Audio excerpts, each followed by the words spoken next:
Hello，大家好，我是 Jane， 欢迎来到我们主题式的牌卡解读。那在我们这一集的主题式牌卡解读，要来跟大家分享有关于呢你在乎的这个事件呢，目前你有哪些需要知道的状况以及走向，以及在这其中牵涉的一些相关状况、人事物跟因素，以及在未来你需要做哪些准备，才能够迎接这些美好的转变。那在我的频道呢，主题式牌卡解读不会有任何选项的提醒小物，我希望呢能够协助大家运用自己的直觉，来跟宇宙的这些高频的能量进行一个连结。 OK， 那今天呢我们这个主题是牌卡解读，总共有3个选项，分别是数字1、2、3，那你可以自己在心中呢选择一个你喜欢的数字，或者是直觉去连接哪一个数字跟你的这种感受是特别的强烈也可以，好不好？那接下来我会用这个颂钵呢来为大家进行这个能量场上面的这个调频，然后让大家来到一个比较平静平稳的能量场当中，一起来听看看天使跟宇宙有什么讯息，希望透过传讯者我来传递给你们，好吗？好，那我们就准备好了，可以找一个舒服的位置先坐下，或者是你在通勤戴着耳机也没有关系，一样可以进入到我们这个呢让你平静下来的这个能量调频。 OK， 好，那我们就准备开始咯。 OK， 现在我要邀请你一起来调整你自己的呼吸，让你的呼吸来到一个平稳的状态当中。接下来去思考感受数字1、2、3，哪一个数字给你的感受特别的强烈，那就是今天要传达给你的讯息。接下来请相信你自己的直觉，这个讯息不论是1句话或2句话，都可以协助你看到这件事情你所需要了解的状况以及走向。在最后相信你自己会有智慧，能够去面对以及处理现在这件事情需要你能够用心去努力的地方。最后请你慢慢的再一次调整你的呼吸，准备睁开你的双眼，进入到我们这次的主题是牌卡解读。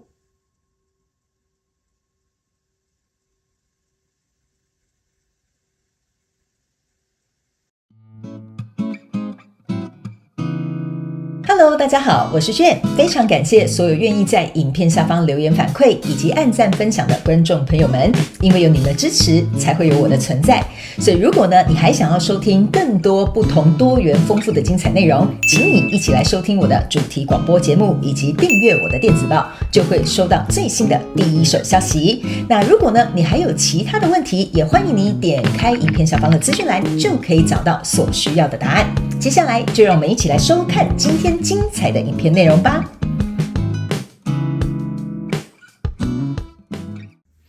Hello， 欢迎选到数字1的朋友们来到我们这次主题式的这个牌卡解读。那首先呢，我们会先来看看有关于你目前在乎的这个事件的这个现况，然后呢，我们能够稍微能够去了解，做一个分析跟一个厘清，好吗？哈，首先呢，你在这个目前的现况当中呢，你抽到的就是圣杯女王，还有宝剑8，以及钱币5，还有这个钱币9，还有这个宝剑国王。那在第二排的牌卡部分，你抽到的是钱币4，还有塔牌，以及呢Hierophant，还有这个是圣杯7。 OK， 好，这几张牌卡呢，在你目前呢所在乎的这件事件上面呢，我个人会认为呢，你对这件事情呢是有非常多的这种情感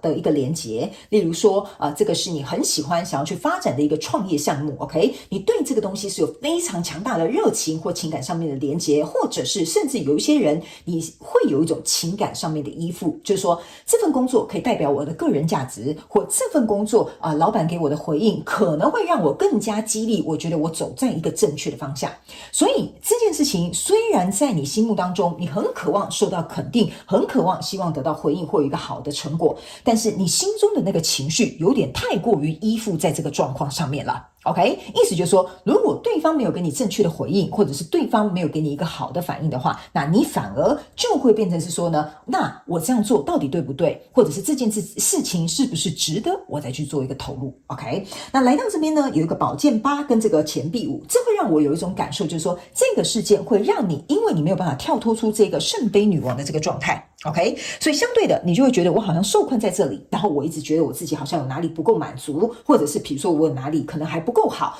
所以这个状况才会如同我所料，这边我会打一个引号哈，才会如同我所料的一样，对方没有给我一些实质的反馈，或对方好像对我没什么兴趣。 OK， 那来到这边有一个钱币九跟这个宝剑国王，这个呢是指说，如果你想要突破这样的状况，你必须找回你自己一个独立的状态，并且以一个客观理性的这个状态去看这个事件。因为呢，这边这个宝剑八加上这个宝剑国王象征的是宝剑九，意思就是说你是困在自己思想上面的牢笼。例如说你在看这件事情的时候，你是以旧有版本的你在思考这件事情。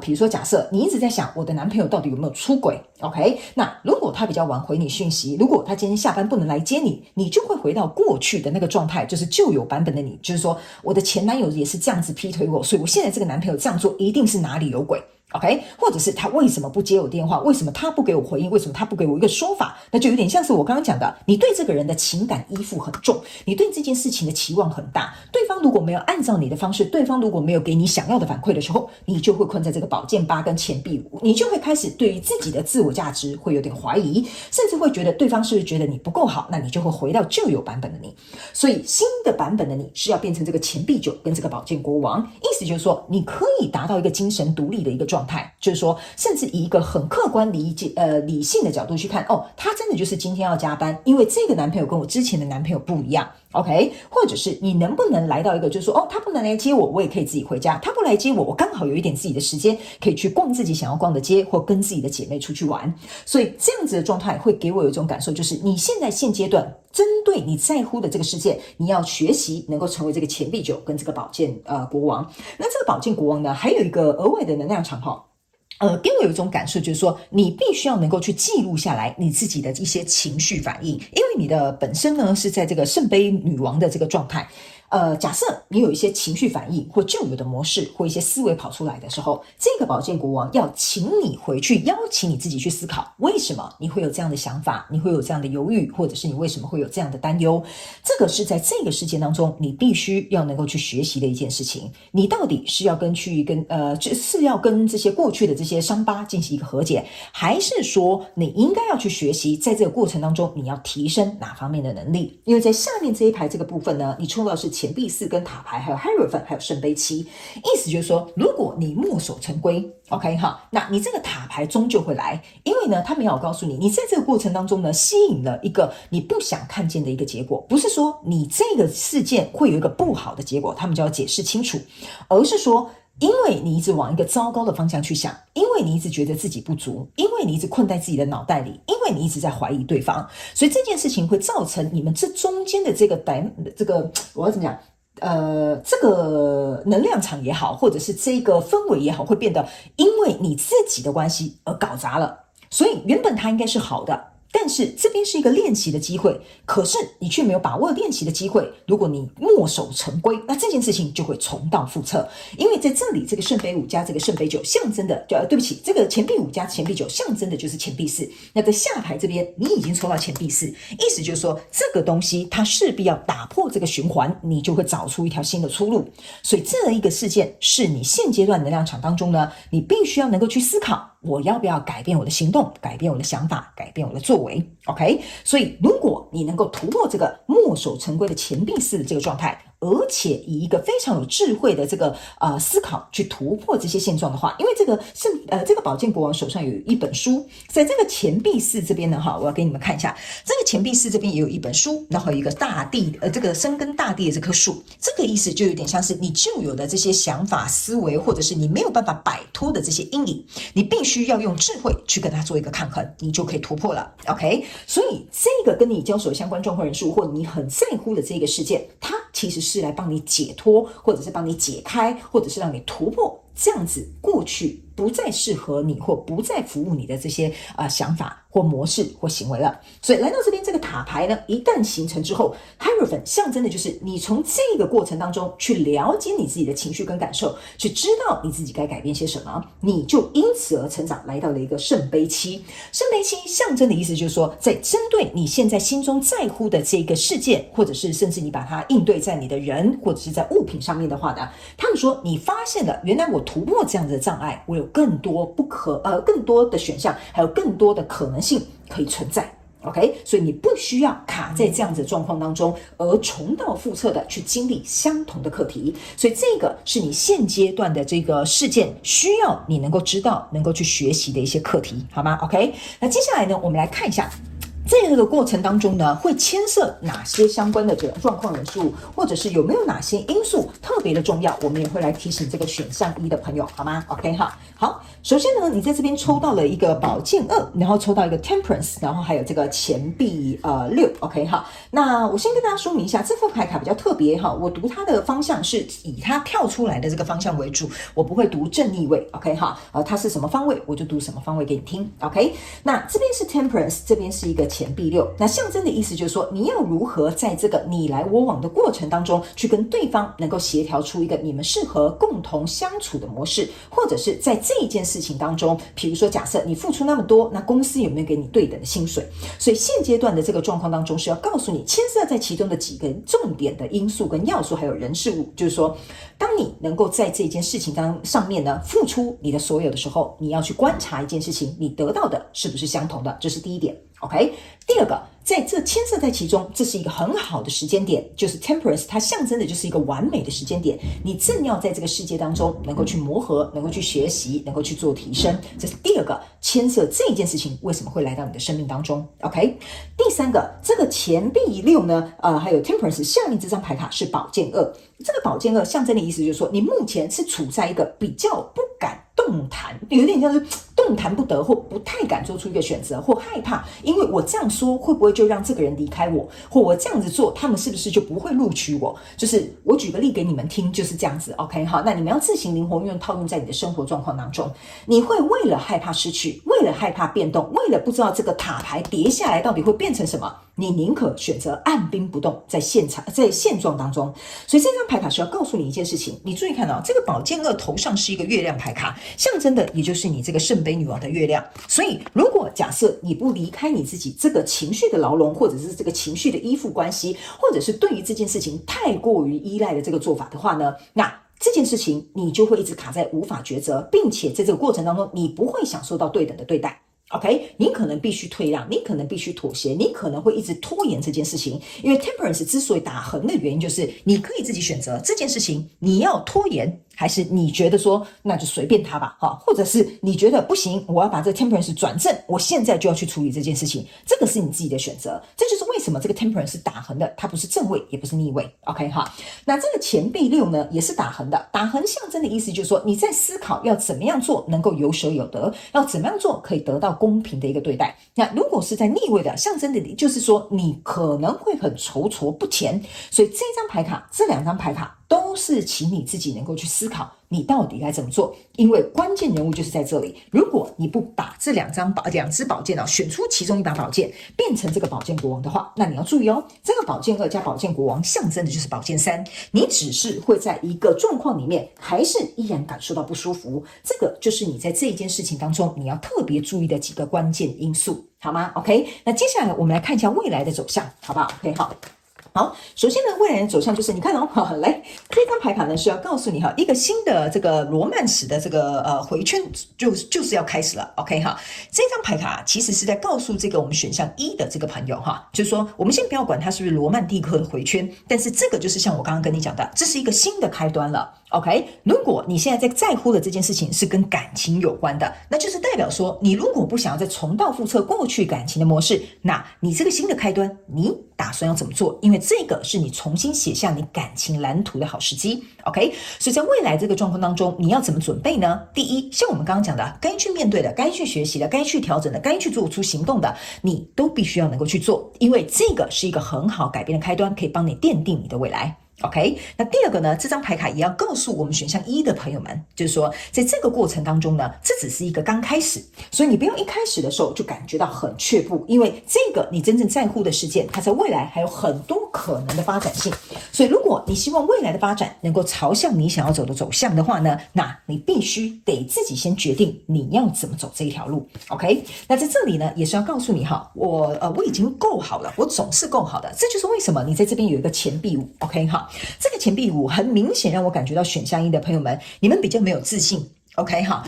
不是说你没有自信所以是一个罪不是这样子的，意思就是说你总是希望等到别人有反馈的时候，你才会觉得你自己够好。如果牵涉在其中的这些人啊、事啊，或者是这些成绩啊或结果啊，没有显现出是满分，或者是他们没有觉得你很棒，那你就会开始又回到这个自己自我价值感的问题，还有自信心的问题，还有自己去衡量你自己在这件事情当中的重要性跟地位。这个就是你旧有的模式，这个是你势必你自己要能够去打破的。好不好 ？OK， 好，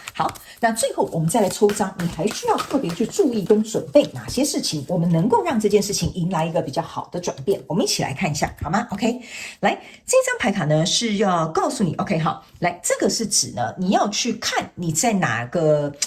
新来的朋友，我先跟你讲一下哈，我不是会按照牌意解牌的人，我会按照这个能量场要我告诉你的事情 ，OK 哈。他们说呢，请你能够去思考你的这个foundation， 就是说去思考你的地基，这就像我刚刚跟你讲的，你现在正在打一个地基，你现在这个循环正在重新开始，那这个是50号牌，象征的就是5就是改变，改变的意思就是说，那你这一次想要把这个地基怎么样把它打稳呢？或者是你们两个关系要怎么样能够进行一个协调跟沟通呢？或者是在这个创业的过程当中，你要不要多花一点时间，先把一些基本要做到的事情先做好呢？所以呢，他们说，请你去看你到底是希望在哪些地方得到你想要的承诺，这个就是这一张牌卡要告诉你的一件事情，请你仔细去看，如果这件事情真的是你很在乎的，真的是你希望能够得到好的承诺的，那你是不是相对的应该要去做出对等的行动？OK， 好，来，最后呢，我们来看一下，好不好？看一下你的守护天使以及宇宙还有没有什么额外的补充讯息要提供给我们的这个1号选项的朋友们，好吗？好 ，OK， 好，来，就是这一张。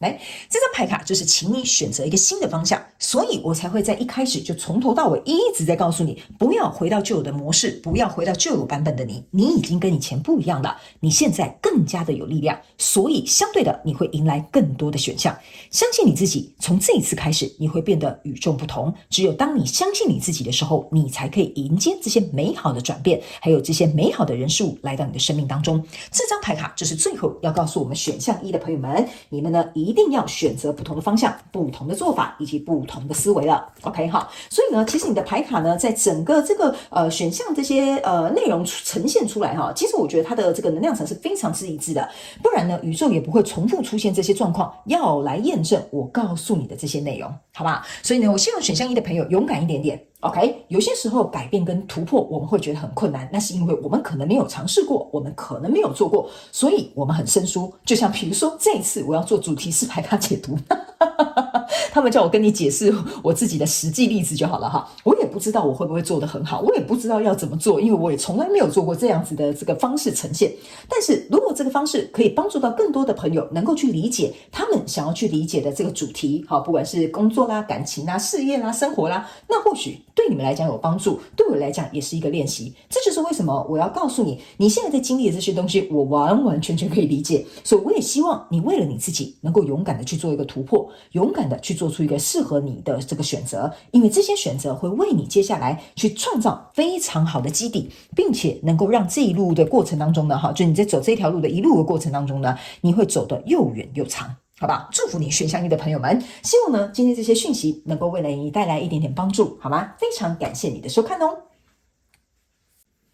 Hello， 选项2的朋友们，让我们接下来呢，一起来看看在你心中你所在乎的这件事情，你有哪些需要注意的这个现况，以及呢它未来的一些走向。然后呢，还有你可能在这个过程当中要注意哪些相关状况、人数以及因素，然后做好能够迎接这些美好的改变，好吧？好，来，首先呢，我们在上牌呢可以看到呢，你抽的这个是钱币4，然后还有权杖女王，然后还有钱币8，以及月亮牌卡，还有宝剑8。在第2排的部分呢，你抽到的是这个 Empress 女皇牌，还有这个圣杯侍者，以及这个宝剑7，还有恋人牌卡。我个人会感觉呢，你的能量场整体而言，对我来说呢，我觉得你现在可能在这件事情上面，第一，你有投入非常多的这个实质的这个力量哈，意思就是说你有去做这件事情，就是你的行动是很多的。比如说你想去创业，你有去找店面啦，你有去投入资金啦，你有去跟别人洽谈这个合作啦，甚至去找供应商啦，这些东西呢都是你有在做的。因为这个你在乎的东西，我总觉得某部分的这个小众的朋友们，它是可以让你改头换面的。比如说你原本是别人的员工，改头换面的意思就是说你现在变成一个创业家了，你的身份不同了，或者是别人看到你的状态是不一样的。OK 哈，那在这个状况当中呢，我也会觉得呢，这个权杖女王哈，给我有一种就是说，你终于找到自己的力量，想要去争取我想要改变的这个契机，或者是我想要去改头换面的这个状况。所以相对的，这个钱币4呢，加上这个钱币8，象征的是钱币2，意思就是说呢，你是有经历过深思熟虑，你才打算去做这件事情，你有经历过衡量，你有做好风险管理，你有做好事前规划，甚至你也有去想这件事情要怎么样能够走得长远，怎么样呢可以有智慧的去面对可能我会面临的一些风险。所以在现状当中，我个人会感觉选项2的朋友们，你是非常肯定、有信心，并且充满热情跟希望去看待这件事情的。那在后面这2张牌卡呢，是这个月亮牌卡跟宝剑8，这个比较倾向于在讲，这个是表面哈，这个是比较内在深层的部分哈，我稍微把它分开一点点，这样你们可能比较容易理解。OK 哈，所以在这样的状况当中呢，我会觉得，其实你心中呢，这个月亮牌卡跟这个宝剑8呢，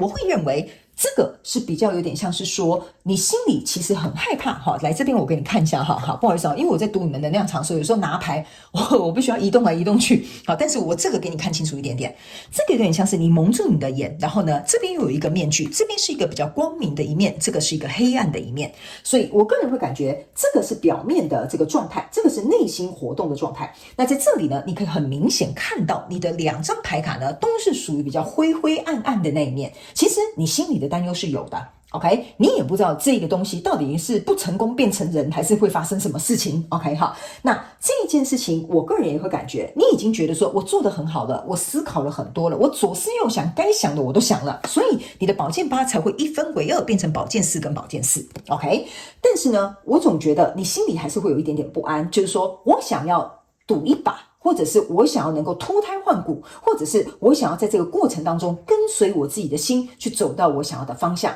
可是这些紧张，这些犹豫不定，这些多多少少自己心里的担忧，隐隐约约会在黑暗的时候，会有一点像是拉着你，或扯着你的心这个心的感觉哈。因为这张牌卡是这边有一个这是什么心脏 ，OK， 所以有一点像说。你明明事情都做得很好，比如说房子也找好了，然后连员工都请好了，什么都好了，但你心里总是隐隐约约会有点担心，会有点担忧，这是你内在的一个状况。那在你下牌这个牌卡的这个部分呢，这边是一个 Empress 跟圣杯侍者，然后还有宝剑7，还有恋人牌卡。我个人会感觉呢，在这个你目前心里需要知道这件事情的这些状况的，除了是表面上跟内在的这个状况之外呢，还有一件事情哈，我觉得你这一件事情呢，它是需要有时间去酝酿的，因为这个女王牌卡加上这个圣杯侍者在这边哈，这就有点像是说这个东西啊，它需要花时间去灌溉 ，OK？ 因为圣杯侍者呢，它不是圣杯骑士，它只能慢慢的灌溉，然后在那边等，就有点像说你这件事情你种了一个种子，你不可能每天把它翻起来看说啊，你到底长大了没？你发芽了没？ OK， 所以这个东西有一点像是说，你暂时看不到一个发展的这个状态会不会如同你预期，但是又需要你花时间去灌溉它。所以相对的这样子来说呢，你有些时候也会很害怕，觉得说是不是不要投入太多，是不是应该见好就收，是不是应该就是这样就好了，我就不要再准备第二波的比如说资金灌入，或者是再去做第二次的努力。 OK 好，所以这些东西再加上这个恋人牌卡在这里呢，我个人会感觉呢，你虽然会这样想，但是你不会这样做。OK， 就是说，比如说你这个是一个暧昧对象，你可能很在乎你们这一段感情哈，你可能会觉得说算了，见好就收了，反正他也没有多努力，那我也趁现在赶快走哈。不会的，因为你这个恋人牌卡站在这里哈，有点像是压根的你就不打算走，你懂我意思吗？你只是在那边 murmur 说一下，然后心里有这些担忧，但是其实表面上你又是付出这么多。OK， 所以这个状况呢，可能就会让你卡在这个现状里面。但是我总觉得这边这个圣杯侍者跟这个女王牌卡哈，比较有点倾向于请这个选项2的朋友们，你要不要再多给你在乎的这个心理的这件事情多一点时间去做一个观察？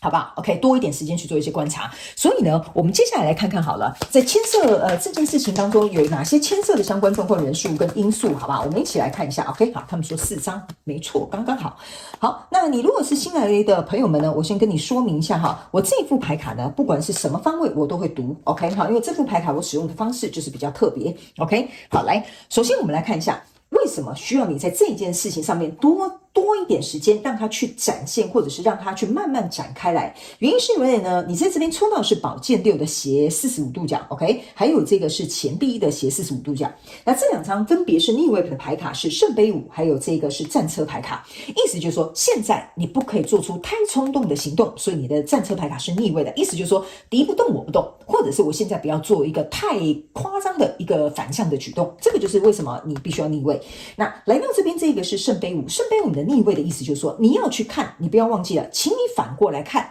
圣杯5呢，如果是正位的时候，象征的就是你在想的东西都是很悲观的哈，很不好的，然后或者是就是很糟糕透顶的哈。但是你完全没有看到你后面有一个圣杯2，这也就是为什么你的圣杯2就在这里，你的恋人牌卡在这里，你是离不开的。这就是为什么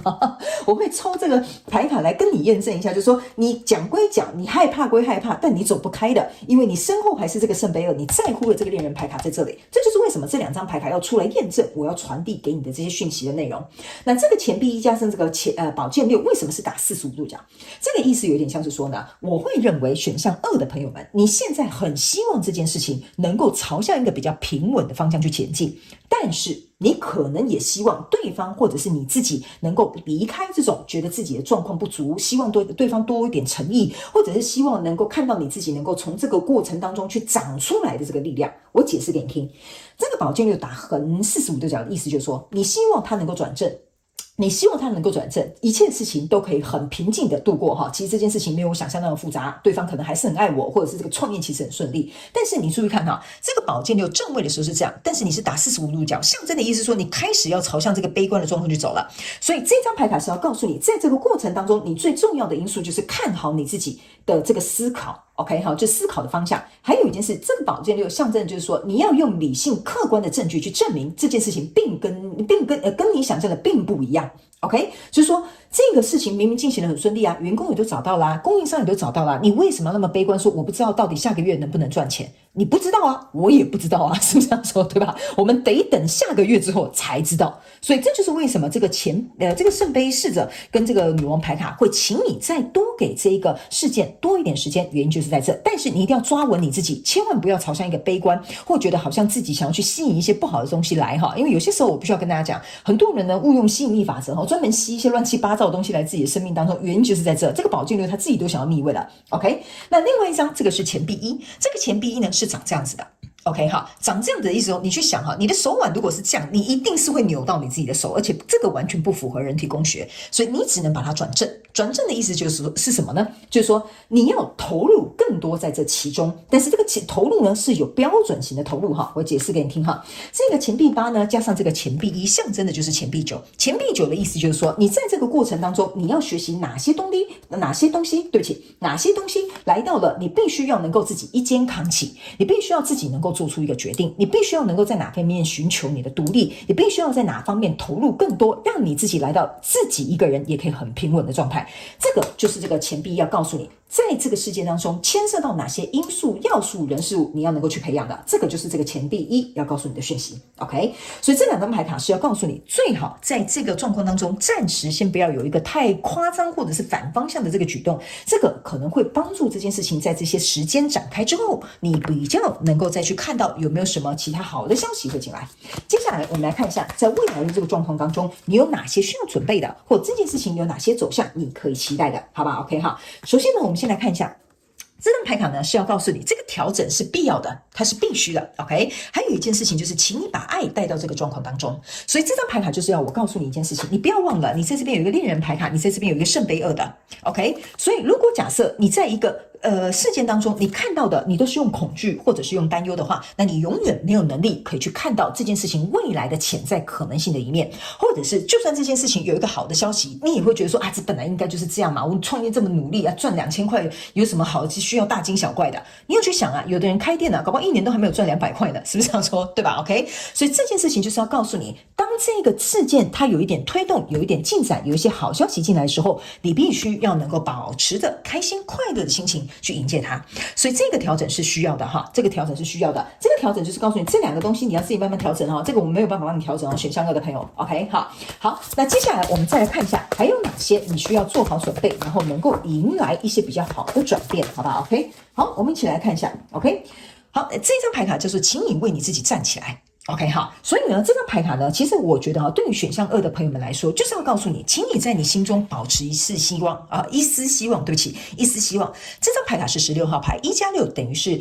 我刚刚要准备讲你的这个讯息的时候，我看到我的影片是11分11秒 ，OK， 所以这张牌卡是要告诉你，你要保持信心，你是幸运的 ，OK。如果连你自己都不相信你自己的话，那请问一下，老天爷要如何帮你？不要忘了，吸引力法则就是你相信你自己是谁，事情就会如何按照你所想的去发生。OK 哈，那这张牌卡就是请你为你自己站出来。如果你希望这个事件能够按照你想要的方式去进行的话，那你需要做到哪些事情？你需要去能够跟对方进行什么样的沟通？我觉得你要能够为你自己站出来，好吗 ？OK 哈，好，那接下来呢，我们再来看另外一张牌卡哈，不好意思，这副牌卡比较不好洗，我直接帮你翻起来哈。好，来，好的。我看一下，好，来，这张牌卡呢，象征的意思是说呢，这边呢是有一个关系，它能够连接到 beyond this lifetime， 意思就是说，在这个事件的过程当中呢，来到这个事件里面的交手的相关状况人数，或者是你在乎的事件梦想或目标呢，他们也有告诉你哈，这个是有一点像是你知道你自己本当就要去做这件事情，例如说，这个可能是你从小的梦想，或者是这个人哈，你在乎的这件事件可能是感情嘛，所以这个人就是你梦寐以求，你想要相处的这种对象，或者是比如说这个事件是你一直以来都希望能够去渴望达成做到的这个项目 ，OK？ 所以他们也有告诉你一件事情哦，这张牌卡是27号牌卡，象征的就是9号牌卡。9号牌卡呢，象征的就是你刚刚这个在哪里哦？我们的钱币9，就是我刚刚跟你讲的这个钱币9。如果你觉得这个机会终于难得了，终于来了，这也是你梦寐以求的这个状况的话，那他们要我跟你讲，你要能够做好你跟你自己之间的这个连结。例如，你觉得你应该要去处理的情绪有什么？你要去提升的东西有什么？因为他们要我告诉你，这个机会就算来到你的面前，你没有把你自己准备好的话，那这个机会来了，它还是会溜走的。那他们要我解释清楚说，不是要去吓2号选项的朋友说，哈，那他来了，他又要溜走了，那我在这边瞎忙什么？不是的，是当你不断在这个过程当中精益求精，把自己变得越来越好，把自己的状态准备得越来越佳 ，OK？ 这个东西它本来就是属于你的，不然它不会被你吸引过来的，好吗？2号朋友，所以呢，在这个过程当中，你要赶快加紧脚步，要去做调整的，要去做改变的，要去做投入的，你要赶快去做一个改变。最后，我们来看一下你的天使跟宇宙还有没有什么额外的补充讯息给我们2号的朋友哈。好，来，接下来呢，请你注意看到，你总是抽到2张牌卡，在接下来这个几个月，你会迎来一个非常成功的消息。这也是为什么在一开场的时候，我就告诉你，我总觉得这2张牌卡是要告诉你不要乱动，你可能需要持续的去投入一点时间，你才能够迎来你想要的结果。所以这张牌卡给你一个很明确的时间线，就是在接下来的几个月，你会迎来这个成功的转变，好吗？好，所以2号的朋友，我必须要告诉你，当我每次在传递这些能量场的这些讯息的时候，其实你的牌卡都是环环相扣的。所以我觉得你去做好一些必要的这些调整，跟你自己做好连结的关系，保持这样热情乐观的这些心态，不要被你心中的这些想法被捆绑了 OK， 而且并且要去思考为什么当初你这么喜欢这个人，这么喜欢这件事情，这么想要去成就这个创业 OK， 请你把你的热情跟你的爱再一次带入到这个状况当中，给这个事件能够多一点时间去发芽 OK， 不要做出一个就是突然临阵脱逃或者是比如说突然有了个 coffee 然后就是很像就是临阵这个脚就软掉了哈，千万不要这样子，好好的去一个投入，然后呢好好的去想当初你为什么想要去进入到这个事件当中，我相信你会重新找回对于这个事件当中的这个热爱跟勇气。最重要的事情，我觉得很多事情它本来就是需要时间能够去一个拓展，所以不要急。好，我觉得在这个讯息过程当中，我觉得某部分2号牌的朋友们，你的感觉，你的能量场给我有一种感受，就是你很急着要一个答案。OK 哈，有些时候你现阶段没有答案，就是已经是一个答案了。这是最后他们希望我传递给2号朋友的一个讯息，好吗？祝福你哦，2号的朋友们，也希望呢你在这个事件过程当中能够保持耐心，并且持续努力。那我们下次再见喽，拜拜。Hello， 选项3的朋友们非常欢迎你来到我们这个主题式牌卡解读。我们接下来呢，来听看看天使跟宇宙有什么样的讯息，希望透过传讯者我来告诉你，在你心里当中，你所在乎的这件事情呢，有哪些需要知道的这个现况跟走向。OK 哈，那等一下呢，我们也会来分享有关于这个在这个现况当中呢，你所需要知道的一些相关因素，或者是一些人事物，以及在未来你需要准备好哪些心态，能够迎接这些美好的转变，好吗？OK 好，我们一起来看看哦。OK， 首先呢，你在上牌的部分呢，抽到是宝剑10。然后呢，还有钱币8以及这个圣杯2，那还有这个是钱币9，以及这个是没关系，反正我也不知道它是什么牌卡哈。这个呢，应该是新来的朋友们对我比较不理解哈。我不是一个按照牌阵或牌卡去跟你解读讯息的人哈，我是完全处于一个传讯者的身份，听看看天使跟宇宙要告诉我什么样的讯息，提供给你们参考，还有看牌卡能量场哈。那这张牌卡，我等一下再告诉你我感受到的能量场是什么 ，OK？ 那下面这4张牌卡呢是宝剑7，然后还有女祭司，然后还有宝剑8，以及这个是什么？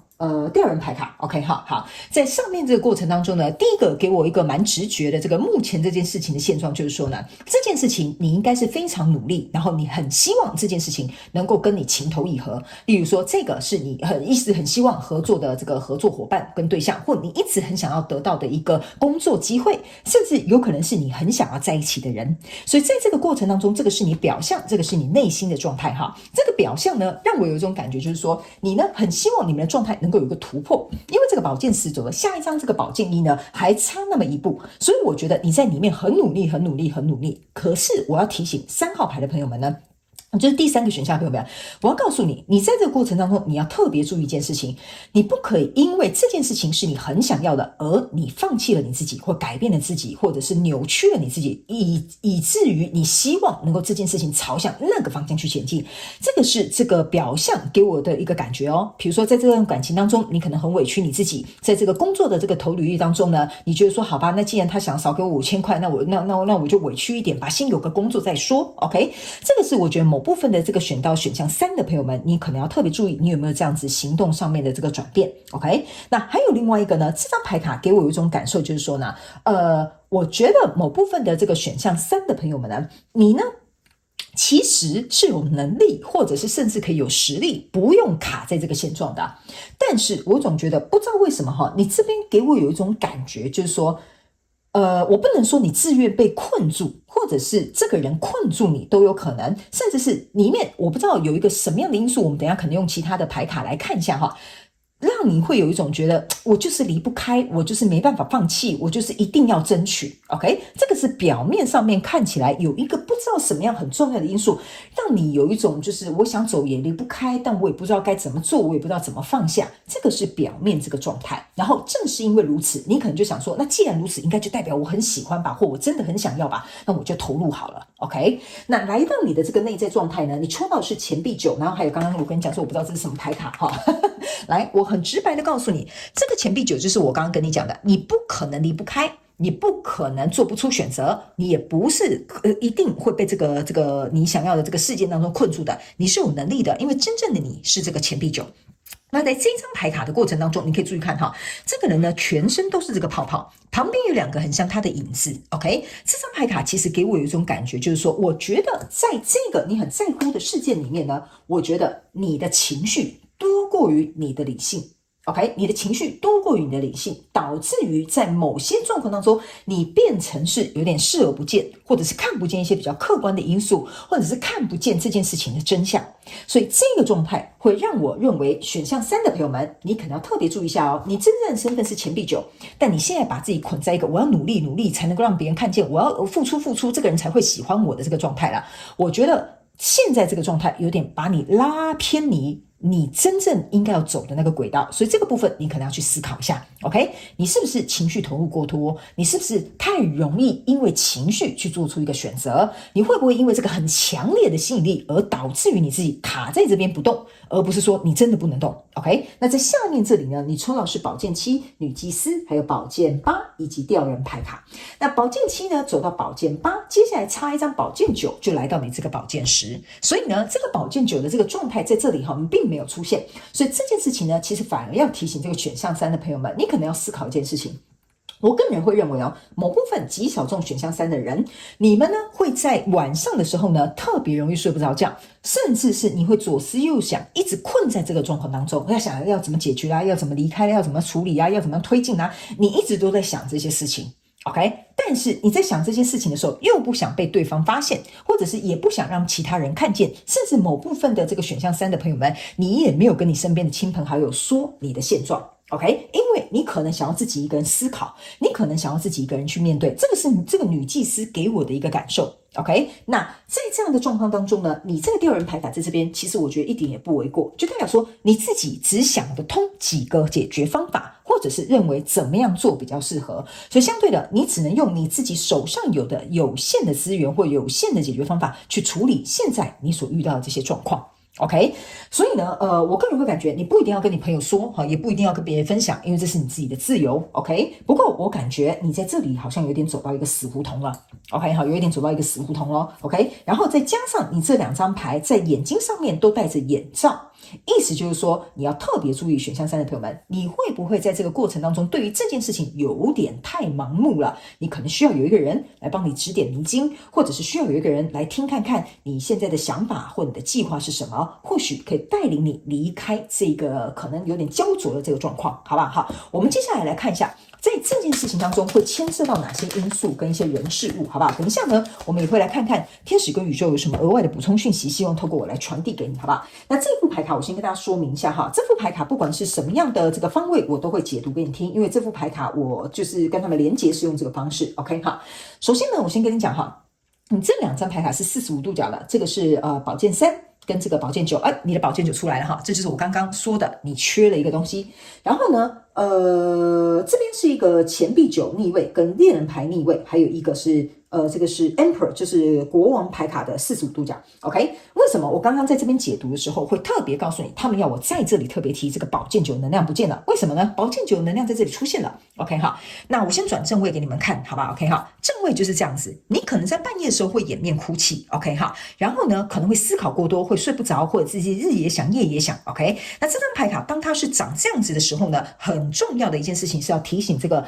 选项3的朋友们哈，来。宝剑9逆位的时候应该是长这样，但你刚刚出来的时候是这样子，意思就是说你在心里想的日也想夜也想的这些担忧睡不着觉的这些状况呢，或者是你可能会甚至觉得自己思绪过多，或者是胡思乱想，想到头很痛的状况，它要开始转正了。转正的意思就是说这件事情会成真了，就是说你所担忧的事情，你所胡思乱想的，你甚至失眠状况会变得更严重，所以你已经开始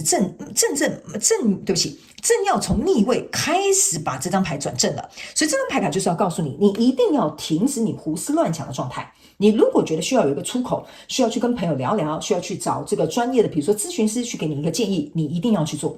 你不要一个人孤军奋斗，这张牌卡给我有一种感觉，就是你一个人在半夜里孤军奋斗，没有人可以了解你的心声 ，OK？ 所以这个部分你要特别注意。然后呢，在这里呢还有一个宝剑3 ，OK？ 这个宝剑3也是45度角的，意思就是说，当他也要开始准备转向宝剑3的时候，他没有告诉你，其实在这里你是可以踩刹车的，你可以暂时不要过分的付出或过分的投入，或者不要在这件事情上那么纠结，想办法让自己分心，或者先去做其他的事情，或者是跟你的亲朋好友聊聊，这个才能够让你跑出或逃出这样子的状态。那来到这边呢，这2张牌卡是逆位的，分别是这个恋人牌卡，还有这个钱币9。OK， 这个钱币9非常有趣的一件事情，它刚好就是在钱币9的这个正上方哦。所以你注意看，你是2张钱币9同时验证钱币9，可是这张钱币9为什么会是正逆位呢？意思就是说，我刚刚一开场的时候，我是有告诉你嘛。我觉得你的能量不是离不开，这个是你的表象钱币8，你真正的这个生态，不是生态，身份跟状态是这个钱币9，你有能力去处理这件事情的。可是你把你自己觉得我是一个逆位，我没有能力，我不能独立，我怎么可能有办法逃离这样的状况？我怎么可能有办法有能力处理这件事情 ？No No No， 你现在脑袋里就是装这些东西咯 OK， 因为这个是在你的内心活动这里，再加上这一张恋人牌卡，请你注意哈，你的恋人牌卡是逆位，你的圣杯又是正位，这2张牌卡都象征的就是一对恋人，就是你现在很在乎的这件事情呢，它呢会必须要能够让你去意识到一件事情，你真的要去思考一件事情，你们2个在一起到底是不是一个健康的关系？这件事情到底值不值你的投入？对方的这个意图到底是不是跟你一样？这个你要特别去思考哦，因为你这2张牌卡已经非常明显的在告诉你 ，OK， 这个你可能让你的情绪盖过了你的理性了 ，OK？ 当你能够跟这个人这样子依依不舍黏在一起，这个可能是你很热爱的事情，可是对方却没有牵起你的手，跟你有相同的意图或意愿，或提出的条件或要求并不一样的时候，你要能够去思考一件事情，你自己要怎么样去处理跟面对 ，OK 哈？所以呢，我觉得你这几张牌卡都很认真提醒这个选项3的朋友们 ，OK？ 你是时候了，找回你自己的力量了。